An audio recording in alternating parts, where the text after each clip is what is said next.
Hello and welcome to the Mathmania. 1 to 15 নভেম্বরের current affairs start করছি। মানে November মাসের প্রথম 15 দিনের কারেন্ট অ্যাফেয়ার্স থাকবে। ভিডিওটাকে আমি দুটো পার্টে ভেঙেছি, কারণ এখানে কিছুটা ডেসক্রিপশান এবং কিছুটা স্ট্যাটিক পোর্শন এখানে আমি অ্যাড করছি, তো যার জন্য ভিডিওটা বেশি লম্বা হয়ে যেত। তো আমি দুটো পার্টে ভেঙেছি। আজকে 15টা কোশ্চেন কভার করব, আর সেকেন্ড পার্টে মোটামুটি 14-15টা কোশ্চেন থাকবে। তো চলো শুরু করি। ফার্স্ট কোশ্চেন স্টার্ট করছি। Which state has passed A resolution on Sarna code? কোন রাজ্য সারনা কোডের ওপর একটা রেজলিউশন পাস করেছে? সারনা কোডের ওপর। আচ্ছা, ঝাড়খণ্ডে এই যে রেজলিউশনটা এটা পাস হয়েছে, ঝাড়খণ্ডে যে রেজলিউশনটা পাস হয়েছে সেখানে বলা হয়েছে যে ঝাড়খণ্ড চাইছে 2021 সালে এরপরে জনগণনা হবে। তোমরা জানো লাস্ট যে সেন্সাস হয়েছে সেটা হয়েছিল 2011 সালে সেন্সাস। এরপরে সেন্সাস হবে 10 বছর পরে, প্রত্যেক 10 বছর অন্তর অন্তর সেন্সাস হয় আমাদের এখানে। তো 2021 সালে যে সেন্সাসটা হবে সেখানে সারনাকে একটা আলাদা ধর্মের মর্যাদা দেওয়া হোক, এই বিষয়টার উপরে একটা রেজলিউশন পাস করেছে। সারনা মোটামুটি ধরে রাখো উপজাতি বা আদিবাসী অঞ্চলের লোকেদের ধর্ম হচ্ছে সারনা। ঝাড়খণ্ড সহ বিভিন্ন অঞ্চলের আদিবাসীরা এই সারনা ধর্মটা পালন করে। তো এই সারনাকেই আলাদা ধর্মের মর্যাদা দেওয়ার জন্য, যাতে 2021 সেন্সাসে সারনা ধর্মের ওপর, মানে ধর্মভিত্তিক যে সেন্সাসটা হয়, দেখবে সেন্সাসে কিন্তু অনেকগুলো টপিক থাকে, তার মধ্যে রিলিজিয়নও একটা টপিক। তো সেইখানে সারনাটাকে যেন আলাদা রিলিজিয়ন হিসাবে দেখানো হয়, তো এই জন্য একটা রেজলিউশন পাস করা হয়েছে। আর সেটা হয়েছে কোথায়? ঝাড়খণ্ডে। আচ্ছা, ঝাড়খণ্ডের সিএম এই মুহূর্তে আছেন কে? Hemant Soren. Second question start করছি। Which party emerged as the single largest party in Bihar assembly polls? বলছে বিহার ইলেকশনে কোন পার্টিটা সিঙ্গেল লার্জেস্ট পার্টি হিসেবে উঠে এসছে। আচ্ছা, বিহার ইলেকশন হয়েছে তোমরা জানো রিসেন্টলি। তো বিহারের ইলেকশনে সবচেয়ে বেশি সিট পেয়েছে, মানে সিঙ্গেল লার্জেস্ট পার্টি হয়েছে, সেটা হচ্ছে আরজেডি, রাষ্ট্রীয় জনতা দল, লালু প্রসাদের পার্টি। লালু প্রসাদের ছেলে এখন তেজস্বী যাদব, তো উনি এখন এটাকে লিড করছেন। সিঙ্গেল লার্জেস্ট পার্টি হিসেবে উঠে এসছে। মোট সিট পেয়েছে 75খানা, 243খানা টোটাল সিটের মধ্যে 75খানা পেয়েছে আরজেডি। আর বিজেপি হয়েছে সেকেন্ড লার্জেস্ট পার্টি, বিজেপি পেয়েছে হচ্ছে 74খানা। আর থার্ড পার্টি হিসেবে এসছে হচ্ছে জেডিইউ মানে হচ্ছে জনতা দল ইউনাইটেড, যেটা নীতিশ কুমারের পার্টি। এই নীতিশ কুমারই কিন্তু বিহারের এখন নতুন সিএম হয়েছেন। নীতিশ কুমারের এটা ফোর্থ টার্মের জন্য উনি বিহারের সিএম হয়েছেন। আর বিহারে কিন্তু আরেকটা ব্যাপার ইম্পর্টেন্ট, যে দুজন ডেপুটি সিএম হয়েছেন বিহারের, দুজন ডেপুটি সিএম। একজন হচ্ছেন তারকিশোর প্রসাদ, আরেকজন হচ্ছেন রেণু দেবী। বিহারের এই প্রথম কোনো মহিলা উপমুখ্যমন্ত্রী হলো, সেটা হচ্ছে রেণু দেবী। তাহলে কি মনে রাখবো? বিহারে ফোর্থ টার্মের জন্য চিফ মিনিস্টার হলেন হচ্ছে এই জেডিইউ, জনতা দল ইউনাইটেডের লিডার নীতিশ কুমার, এবং দুজন ডেপুটি সিএম হলেন, একজন হচ্ছেন তারকিশোর প্রসাদ, আর একজন হচ্ছেন রেণু দেবী। থার্ড কোশ্চেন স্টার্ট করছি। Which nation long serving prime minister passed away on November 11, 2020? কোন দেশের সবচেয়ে বেশি দিন প্রাইম মিনিস্টার ছিলেন তিনি মারা গেছেন নভেম্বর 11 নভেম্বর মারা গেছেন। তিনি কোন দেশের প্রাইম মিনিস্টার ছিলেন সেটা এখানে কোশ্চেন। আচ্ছা, এই কোশ্চেনটা আরও বেশি ইম্পর্টেন্ট এই জন্যে, আমি যে দেশের কথা বলছি এবং যে প্রাইম মিনিস্টারের কথা বলছি, ইনি পৃথিবীতে সবচেয়ে বেশি দিন কোনো দেশের প্রাইম মিনিস্টার ছিলেন। বুঝতে পারছো কতটা ইম্পর্টেন্ট? আর এটা আনসারটা হচ্ছে বাহরিন। এই বাহরিনের যে প্রাইম মিনিস্টার ছিলেন, বাহরিনের প্রাইম মিনিস্টার 11 নভেম্বর মারা গেলেন। ইনি পৃথিবীর সবচেয়ে বেশি দিন সার্ভ করা prime minister, longest serving prime minister in the world. তিনি বাহরিনের প্রাইম মিনিস্টার ছিলেন। তার নাম হচ্ছে প্রিন্স খলিফা বিন সালমান আল খলিফা। প্রিন্স খলিফা বিন সালমান আল খলিফা, ইনি বাহরিনের লংগেস্ট সার্ভিং প্রাইম মিনিস্টার ছিলেন, অ্যাজ ওয়েল এস ওয়ার্ল্ডের লংগেস্ট সার্ভিং প্রাইম মিনিস্টার ছিলেন। উনি মারা গেলেন। তো এই মুহূর্তে অবভিয়াসলি বাহরিনের নতুন প্রাইম মিনিস্টার হলো, বাহরিনের যে নতুন প্রাইম মিনিস্টার হলো তিনি হলেন prince Salman bin Hamad bin Isa Al Khalifa. তো বাহরিন সম্পর্কে দুটো জিনিস ইম্পর্টেন্ট। এক হচ্ছে বাহরিনের ক্যাপিটাল, সেটা হচ্ছে মানামা। বাহরিনের ক্যাপিটাল হচ্ছে মানামা, এবং বাহরিনের কারেন্সি সেটা হচ্ছে বাহরিনি দিনার। আচ্ছা, বাহরিনটাকে একবার ম্যাপে দেখে নিই। এই হচ্ছে পার্সিয়ান গালফ। এই পার্সিয়ান গালফের কাছে এই হচ্ছে একটা বড় দেশ সৌদি আরবিয়া, এই পাশে এখানে হচ্ছে ইউনাইটেড আরব আমিরাতস বা ইউএই, এইখানে দেখো টুপির মতো এটা হচ্ছে কাতার, আর তার পাশে ছোট্ট মতো একটা দেশ আছে, একদম পার্সিয়ান গালফের মাঝে বলতে পারো, ছোট্ট একটা টুপলির মতো দেশ, সেইটা হচ্ছে, এটা মুছে দিলে ব্যাপারটা ক্লিয়ার হবে। সেই যে টুপলির মতো দেশ দেখতে পাচ্ছ, এখানে টুপলির মতো একটা দেশ ছোট্ট, এইটা হচ্ছে বাহরাইন, ছোট্ট একটা দেশ। এশিয়ার তৃতীয় সবচেয়ে ছোট দেশ হচ্ছে বাহরাইন। ফোর্থ কোশ্চেন স্টার্ট করছি, which international organisation has launched a food coalition? কোন ইন্টারন্যাশনাল অর্গানাইজেশনটা ফুড কোয়ালিশন লঞ্চ করেছে? আচ্ছা, ফুড অ্যান্ড এগ্রিকালচার অর্গানাইজেশন মানে ফাও। এই ফাও কি করেছে, একটা ইন্টারন্যাশনাল মুভমেন্ট স্টার্ট করেছে, তার নাম হচ্ছে ফুড কোয়ালিশন। তার মানে ফুড কোয়ালিশন নামে যে মুভমেন্টটা স্টার্ট করেছে সেটা হচ্ছে ফাও করেছে। তো আনসার এখানে আমার ফাও, ফুড অ্যান্ড এগ্রিকালচারাল অর্গানাইজেশন।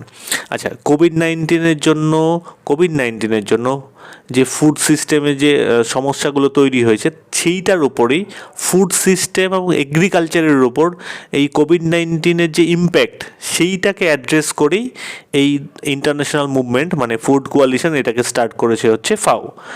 ফাও সম্পর্কে বলতে গেলে ফাও তৈরি হয়েছিল 1945-এ, আর এই ফাওটার মানে ফুড অ্যান্ড এগ্রিকালচার অর্গানাইজেশন ফাওয়ের হেডকোয়ার্টার হচ্ছে ইটালির রোমে। ফিফথ কোশ্চেন স্টার্ট করছি, which nation has relaxed Islamic personal laws to allow cohabitation of unmarried couples? কোন দেশটা ইসলামিক পার্সোনাল লটাকে কিছুটা রিল্যাক্স করেছে বা রিল্যাক্সেশন দিয়েছে যাতে পরে আনম্যারিড কাপলরাও একসঙ্গে থাকতে পারে? কোন নেশনটা এটা করেছে, এটা এখানে কোশ্চেন। আচ্ছা, ইউনাইটেড আরব আমিরাত সম্পর্কে আমরা বেশ কিছুদিন ধরেই শুনছি, মানে এই ইউনাইটেড আরব আমিরাতেই এই যে বেশ কিছু ইসলামিক পার্সোনাল লতে রিল্যাক্সেশন দেওয়া হয়েছে। তার মধ্যে রয়েছে honour killing, alcohol consumption, cohabitation of unmarried couple, divorce, এই সমস্ত ইস্যুতে ইসলামিক যে পার্সোনাল ল আছে সেটাকে একটু রিল্যাক্সেশন দেওয়া হয়েছে। তো এখানে আমার আনসার হচ্ছে ইউএইতেই এই যে আনম্যারিড কাপলরা যাতে একসাথে থাকতে পারে তার জন্য ইসলামিক পার্সোনাল লতে রিল্যাক্সেশন দেওয়া হয়েছে। আচ্ছা, ইউএই সম্পর্কে বলতে গেলে ইউএইর ক্যাপিটাল হচ্ছে আবুধাবি, আর ইউএইর কারেন্সি হচ্ছে দিরহাম। সিক্সথ কোশ্চেন স্টার্ট করছি, which nations transitional government signed Juba peace agreement with rebel groups? কোন দেশের ট্রানজিশনাল গভর্নমেন্ট জুবা পিস এগ্রিমেন্টটা সাইন করেছে? কাদের সঙ্গে? রেবেল গ্রুপসগুলোর সঙ্গে। রেবেলস মানে হচ্ছে যারা সেই দেশটাতে গৃহযুদ্ধে যে সমস্ত গ্রুপগুলো নিযুক্ত ছিল বা যে সমস্ত রেবেল গ্রুপগুলো নিযুক্ত ছিল, সেই সমস্ত গ্রুপের সঙ্গে কোন দেশ এই জুবা পিস এগ্রিমেন্টটা করেছে? আচ্ছা, এই জুবা পিস এগ্রিমেন্টটা করেছে হচ্ছে সুদান। এখানে আনসার আমার হচ্ছে সুদান সেইখানকার বেশ কিছু রেবেল গ্রুপের সঙ্গে এই জুবা পিস এগ্রিমেন্টটা করেছে। আচ্ছা, এখানে বলে রাখি সুদানের ক্যাপিটাল কিন্তু খার্তুম হচ্ছে সুদানের ক্যাপিটাল। আর এই জুবা বলে জায়গাটাতে যে পিস এগ্রিমেন্টটা হয়েছে, এই জুবা কিন্তু সুদানে নয়, এই জুবা হচ্ছে সাউথ সুদানের ক্যাপিটাল জুবাতে। সুদান আর সাউথ সুদান কিন্তু দুটো আলাদা দেশ, সুদান থেকেই সাউথ সুদান আলাদা হয়, নতুন দেশ তৈরি হয়। এই সাউথ সুদানের ক্যাপিটাল জুবাতে সুদান এবং সুদানের যেসব রেবেল গ্রুপগুলো ছিল তাদের মধ্যে এই ঐতিহাসিক জুবা পিস এগ্রিমেন্টটা হয়। তো আনসার এখানে আমার সুদান। সেভেন্থ কোশ্চেন স্টার্ট করছি, which nation has launched the world first 6G experimental satellite? কোন দেশ পৃথিবীতে প্রথম 6G এক্সপেরিমেন্টাল স্যাটেলাইটটা লঞ্চ করেছে? এখনও আমরা জানি যে গোটা পৃথিবীতে 5Gর উপর কাজ চলছে, 5G এখনও সেভাবে কোথাও লঞ্চ করেনি, 5Gর উপরেই এখন কাজ চলছে। সেইখানে দাঁড়িয়ে চায়না 6G টেকনোলজি আনার জন্য এক্সপেরিমেন্টাল স্যাটেলাইট লঞ্চ করেছে। তো আনসার এখানে আমার চায়না লঞ্চ করেছে 6Gর জন্য এক্সপেরিমেন্টাল স্যাটেলাইট। 8 নম্বর কোশ্চেন স্টার্ট করছি, which Indian other has been selected for tata literature life time achievement award 2020? বলছে কোন ভারতীয় লেখককে টাটা লিটারেচার লাইভ তাদের লাইফ টাইম অ্যাচিভমেন্ট অ্যাওয়ার্ড 2020 জন্য মনোনীত করেছেন। আচ্ছা, এই যে টাটা লিটারেচার লাইভের যে লাইফ টাইম অ্যাচিভমেন্ট অ্যাওয়ার্ড 2020 রয়েছে, এর জন্য সিলেক্ট করা হয়েছে রাস্কিন বন্ডকে, বিখ্যাত ভারতীয় লেখক রাস্কিন বন্ড, ছবি দেখতে পাচ্ছ না তোমরা, এই রাস্কিন বন্ডকে সিলেক্ট করা হয়েছে টাটার এই লাইফ টাইম অ্যাচিভমেন্ট অ্যাওয়ার্ডের জন্য। আচ্ছা, রাস্কিন বন্ড সম্পর্কে বলতে গেলে তিনি অনেকগুলো ভালো ভালো লেখা লিখেছেন, বিখ্যাত কিছু লেখা আছে, তার মধ্যে যেমন the room on the roof, our trees still grow in Dehra, the blue umbrella, a flight of pigeons, the night train, এই সমস্ত রয়েছে বিখ্যাত তার বইগুলোর মধ্যে। তিনি 1992-তে পেয়েছিলেন সাহিত্য একাডেমি অ্যাওয়ার্ড, 1999 পেয়েছেন পদ্মশ্রী, এবং 2014 সালে তিনি পেয়েছিলেন হচ্ছে পদ্মভূষণ অ্যাওয়ার্ড। তো অবভিয়াসলি রাস্কিন বন্ড এবং তার লেখা, তার অ্যাওয়ার্ড সমস্ত কিছু আমাদের জন্য ইম্পর্ট্যান্ট। 9th কোশ্চেন স্টার্ট করছি। Which party won Myanmar general election 2020? কোন পার্টিটা মায়ানমারের যে জেনারেল ইলেকশন হয়েছে 2020 সালে সেইখানে জিতেছে কোন পার্টি? আচ্ছা, এই যে মায়ানমারের যে ইলেকশন হলো সেখানে জয়লাভ করেছে এনএলডি পার্টি, মানে national league for democracy, NLD এই পার্টি হচ্ছে কার পার্টি? এটা হচ্ছে আং সান সুকির পার্টি হচ্ছে এনএলডি। আচ্ছা, আং সান সুকি এই মুহূর্তে তো এখন তো ইলেকশন হলো, তো আং সান সুকি দেখবে ইলেকশনের পরে আং সান সুকি কিন্তু ওখানকার প্রাইম মিনিস্টার বা প্রেসিডেন্ট হবেন না। আং সান সুকি কিন্তু সেই দেশের যে পদটা উনি থাকেন সেটা হচ্ছে স্টেট কাউন্সিলর। আং সান সুকি স্টেট কাউন্সিলর হবেন। এখন হয়তো তোমরা যখন ভিডিওটা দেখছো তখন হয়েই গেছেন উনি স্টেট কাউন্সিলর। ওখানকার প্রেসিডেন্ট অন্য কেউ হন, কারণ মায়ানমারে একটা নিয়ম আছে যে কোনো যে প্রেসিডেন্ট হবেন তার ছেলে মেয়ে বা তার স্বামী কেউ বিদেশের নাগরিক হতে পারবে না। আং সান সুকির হাজব্যান্ড এবং সম্ভবত হাজব্যান্ড এবং তার ছেলে মেয়েরা হয়তো ব্রিটেনের নাগরিক, এরকম একটা ব্যাপার আছে। তো ওই জন্য আং সান সুকি সেখানকার প্রেসিডেন্ট হতে পারবেন না। তো আং সান সুকি প্রেসিডেন্ট না হলেও স্টেট কাউন্সিলর, আর স্টেট কাউন্সিলর ওখানকার একটা খুব গুরুত্বপূর্ণ পোস্ট। ইনফ্যাক্ট বেশ কিছু মিনিস্ট্রি, ইভেন এক্সটার্নাল অ্যাফেয়ার্স মিনিস্ট্রিও আং সান সুকির আন্ডারেই থাকে। তো আং সান সুকির এই এনএলডি পার্টি, মানে ন্যাশনাল লিগ ফর ডেমোক্রেসি, ওরাই জয়লাভ করেছে। মানে আরেকবার আগের যে টার্মটা ছিল সেখানেও এই পার্টিটাই ওখানে গভর্নমেন্ট তৈরি করেছিল, তো আবার গভর্নমেন্ট তারা তৈরি করছে। আচ্ছা, আং সান সুকি সম্পর্কে আরেকটা বলতে গেলে একটা ব্যাপার, একটা ইম্পর্টেন্ট জায়গা রয়েছে, যে আং সান সুকি ইনি কিন্তু 1991-এ মানে 1991 সালে নোবেল শান্তি পুরস্কার পেয়েছিলেন। আচ্ছা, এখানে তোমরা আমাকে কমেন্টে বলো যে মায়ানমারের ক্যাপিটালের নাম কি। আরেকটা ইম্পর্টেন্ট ব্যাপার হচ্ছে মায়ানমারের কারেন্সি হচ্ছে কায়াত হচ্ছে মায়ানমারের কারেন্সি। 10 নম্বর কোশ্চেন স্টার্ট করছি। India has extended how much aid to the COVID-19 Asian response fund? বলছে কোভিড-19-এর জন্য যে এশিয়ান রেসপন্স ফান্ড রয়েছে সেখানে ভারত কত টাকা এইড দিচ্ছে, তো এটা এখানে কোশ্চেন। আচ্ছা দেখো, ভারতের সঙ্গে যে এশিয়ান দেশগুলোর যে সামিটটা হয়, মানে ইন্ডিয়ান এশিয়ান সামিট, 17তম ইন্ডিয়া এশিয়ান সামিটটা হলো। সেইখানে নরেন্দ্র মোদী এই কোভিড-19 জন্য যে এশিয়ান রেসপন্স ফান্ডটা রয়েছে সেখানে $1 মিলিয়ন ডলার দেওয়ার কথা ঘোষণা করেছেন। তো আনসার এখানে আমার $1 মিলিয়ন। তার মানে যে এশিয়ান রেসপন্স ফান্ড আছে কোভিড-19 জন্য সেখানে ভারতের থেকে কন্ট্রিবিউশন হবে $1 মিলিয়ন। আচ্ছা, এশিয়ান দেশগুলো সম্পর্কে বলতে গেলে এশিয়ান হচ্ছে, বা আসিয়ান যাই বলো, এশিয়ান হচ্ছে association of south east Asian nation. Headquarter হচ্ছে ইন্দোনেশিয়ার জাকার্তায় হচ্ছে হেডকোয়ার্টার। আর এশিয়ান যে গ্রুপটা রয়েছে এখানে 10খানা মেম্বার কান্ট্রি রয়েছে। তো এখানে দেখে নাও যে এশিয়ান যে গ্রুপটা রয়েছে ASEAN, Asian association of south east Asian nation, এখানে 10খানা মেম্বার স্টেট রয়েছে, দেখতে পাচ্ছ এগুলো, আর 2খানা অবজারভার স্টেট রয়েছে। এই মেম্বার স্টেটগুলো কিন্তু প্রত্যেকটার নাম আমাদের মনে রাখতে হবে। তোমরা ম্যাপে ফেলে, ওয়ার্ল্ড ম্যাপে এই দেশগুলোকে ম্যাপে দেখে রাখবে কোথায় কোনটা আছে, তাহলে আর ভুলবে না। 11 নম্বর কোশ্চেন স্টার্ট করছি। When was Ayurveda day 2020 observed? বলছে 2020 সালের আয়ুর্বেদা ডে কবে পালন করা হবে বা কবে পালন করা হলো? আচ্ছা, এই যে 2020 সালের আয়ুর্বেদা ডে, কেন 2020 সালের আয়ুর্বেদা ডে বলছি? কারণ আয়ুর্বেদা ডে কিন্তু প্রত্যেক বছর একই দিন পালন করা হয় না। ধন্বন্তরী জয়ন্তীতে পালন করা হয় ন্যাশনাল আয়ুর্বেদা ডে। এটা basically national Ayurveda day. Dhanvantari Jayanti এবছর পড়েছে হচ্ছে 13 নভেম্বর, তার মানে 13ই নভেম্বর পালন করা হলো ন্যাশনাল আয়ুর্বেদা ডে। এই দিন প্রধানমন্ত্রী নরেন্দ্র মোদী দুখানা ইনস্টিটিউটের উদ্বোধন করেন। একটা হচ্ছে institute of teaching and research in Ayurveda, এটা জামনগর গুজরাটে। আরেকটা হচ্ছে ন্যাশনাল ইনস্টিটিউট অফ আয়ুর্বেদা, এটা জয়পুর রাজস্থানে। এই দুটো ইনস্টিটিউটের উদ্বোধন করেন। তো এই জন্য এই ন্যাশনাল আয়ুর্বেদা ডেটা কিন্তু ইম্পর্টেন্ট হয়ে আছে। আর প্রধানমন্ত্রী নরেন্দ্র মোদী এই 13 নভেম্বর ন্যাশনাল আয়ুর্বেদা ডে, এই দিন আরেকটা ঘোষণা করেছেন, সেটা আমরা পরবর্তী যে কোশ্চেনটা রয়েছে সেখানে দেখছি। আগের কোশ্চেনটার সঙ্গে সংযোগ রেখে এই কোশ্চেনটা হচ্ছে 12 নম্বর কোশ্চেন।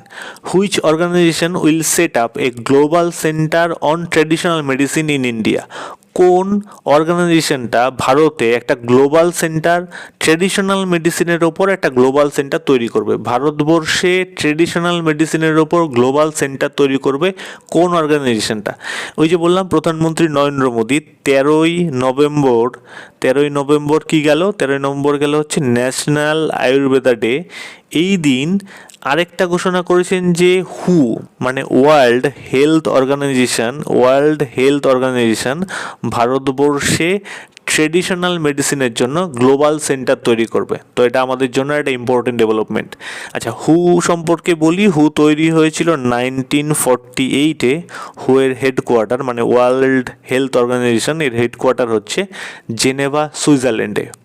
13 নম্বর কোশ্চেন স্টার্ট করছি। India's GDP growth forecast for 2021 has been revised upwards by Moody's to how much? বলছে মুডিস বলে যে ক্রেডিট রেটিং এজেন্সিটা আছে, এরা 2021 সালে ভারতের জিডিপির জন্য যে ফোরকাস্ট করেছিল সেইটাকে বাড়িয়েছে। আগে যেটা করেছিল তার থেকে বাড়িয়ে কত করেছে এটা এখানে কোশ্চেন। আচ্ছা, এই যে কত পার্সেন্ট করেছে, এটার থেকে বেশি ইম্পর্টেন্ট জায়গা হচ্ছে এই এই মুডিসটা হচ্ছে একটা international credit rating agency.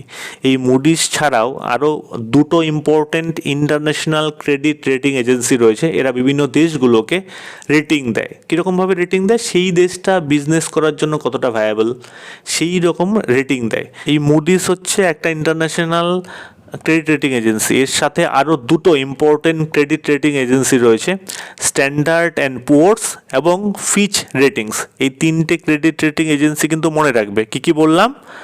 Moody's, standard and পুয়ার্স এবং ফিচ রেটিংস।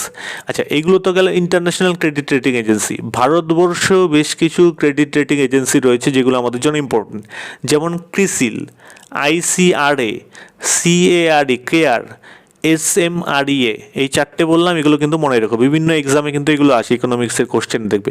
এগুলো হচ্ছে ভারতবর্ষের ক্রেডিট রেটিং এজেন্সি। তো আমরা কোশ্চেনে ফেরত আসি যে মুডিসের রেটিং কী বলেছে 2020 সালের জন্য। এটা 2021-এর জন্য বলেছে। 2020 সালের জন্য মুডিসের যে তোমার ফোরকাস্টটা ছিল, 2020 সালে মুডিস বলেছিল, প্রথমে বলেছিল -9.6 হবে %, পরে সেটাকে আপওয়ার্ড করেছে, 2020টা আপওয়ার্ড করেছে -8.9%। এটা 2020-র জন্য। আর 2021 যেটা এখানে কোশ্চেন, সেটা বলেছে 2021 সালের জন্য। 2021 সালে বলেছে, আগে বলেছিল 8.1% হবে আমাদের জিডিপি গ্রোথ, প্লাসে হবে, জিডিপি গ্রোথটা প্লাস হবে 2021 সালে। এখন যেটাকে বাড়িয়ে 8.1 থেকে বাড়িয়ে বলছে ওটা 8.6 হবে। তো আমার এখানে আনসার হচ্ছে 8.6। মোদিস বলেছে যে ভারতবর্ষের জিডিপি গ্রোথ 2021 সালে 8.6% হবে। 14 নম্বর কোশ্চেন স্টার্ট করছি। The centre has announced how much subsidy for air transportation of fruits and vegetables from north eastern and Himalayan state. বলছে নর্থ ইস্টার্ন এবং হিমালয়ান রাজ্যগুলো থেকে ফল এবং শাকসবজির এয়ার ট্রান্সপোর্টেশনের ক্ষেত্রে গভর্নমেন্ট সেন্ট্রাল গভর্নমেন্ট আর কি কত পার্সেন্ট সাবসিডির কথা দেওয়ার কথা ঘোষণা করেছে। আচ্ছা শোনো কী হয়েছে।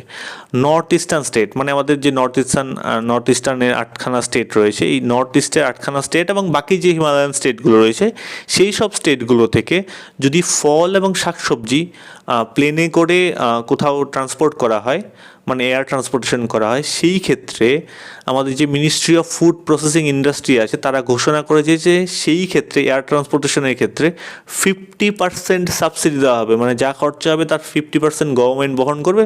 শুধু যারা এক্সপোর্ট করছে, সরি এটা এক্সপোর্ট না, বেসিক্যালি ট্রান্সপোর্ট করছে, যারা ট্রান্সপোর্ট করছে তাদেরকে 50% দিলেই হবে, মানে সাবসিডি থাকবে 50%।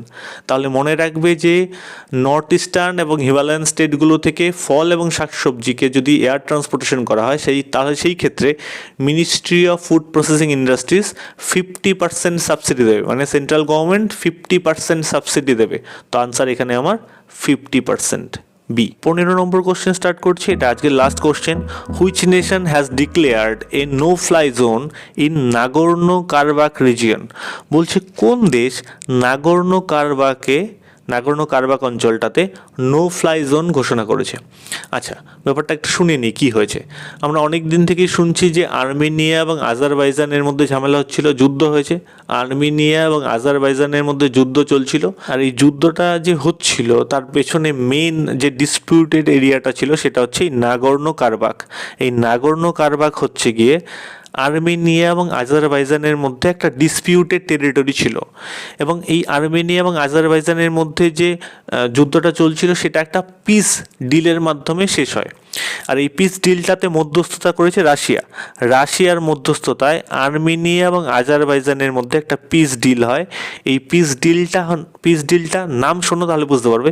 পিস ডিলটার নাম হচ্ছে নাগর্নো কারবাখ পিস ডিল। তার মানে এই যে আর্মেনিয়া এবং আজারবাইজানের মধ্যে রাশিয়ার মধ্যস্থতায় যে পিস ডিলটা হয় সেটা হয়েছিল নাগর্নো কারবাখ রিজিয়নে। এর ফলে এই নাগর্নো কারবাখ বলে যে ডিসপিউটেড টেরিটরিটা ছিল আর্মেনিয়া এবং আজারবাইজানের মধ্যে, এই ডিসপিউটেড টেরিটরিটা এখন পিওরলি আর্মেনিয়া আজারবাইজানকে দিয়ে দিয়েছে, মানে আজারবাইজানকে দিয়ে দিতে হয়েছে এই নাগর্নো কারবাখ রিজিয়নটাকে। তো এই জন্য এটা নিয়ে আর্মেনিয়াতে বেশ কিছু লোকজন সেখানে প্রোটেস্টও করছে। যাই হোক, তো আর্মেনিয়া রিসেন্টলি এই নাগর্নো কারবাখ রিজিয়নটাকে নো ফ্লাই জোন ঘোষণা করেছে। মনে রাখবে এই নাগর্নো কারবাখ রিজিয়ন কিন্তু এখন আর আর্মেনিয়ার দখলে নেই, ডিসপিউটেড টেরিটরি নেই, এখন কিন্তু পিওরলি এটা আজারবাইজানের অংশ। তো এখানে আনসার আমার আর্মেনিয়া ঘোষণা করেছে নাগর্নো কারবাখকে একটা নো ফ্লাই জোন। তোমরা যদি এই ভিডিওগুলোর পিডিএফ চাও তাহলে দা ম্যাথমেনিয়া নামে যে টেলিগ্রাম চ্যানেলটা রয়েছে, টেলিগ্রামে গিয়ে সার্চ করলেই পেয়ে যাবে দা ম্যাথমেনিয়া, সেখানে সার্চ করে জয়েন করে যাবে। আমি প্রত্যেকটা ভিডিওর যে পিডিএফ হয় সেখানে আমি আপলোড করে দিই। আচ্ছা, আর যদি তোমরা পরবর্তী ভিডিওগুলোর নোটিফিকেশান চাও তাহলে এই যে দা ম্যাথমেনিয়া চ্যানেলটা রয়েছে এটাকে সাবস্ক্রাইব করতে ভুলো না। তোমরা খুব ভালো থেকো, stay safe and keep learning.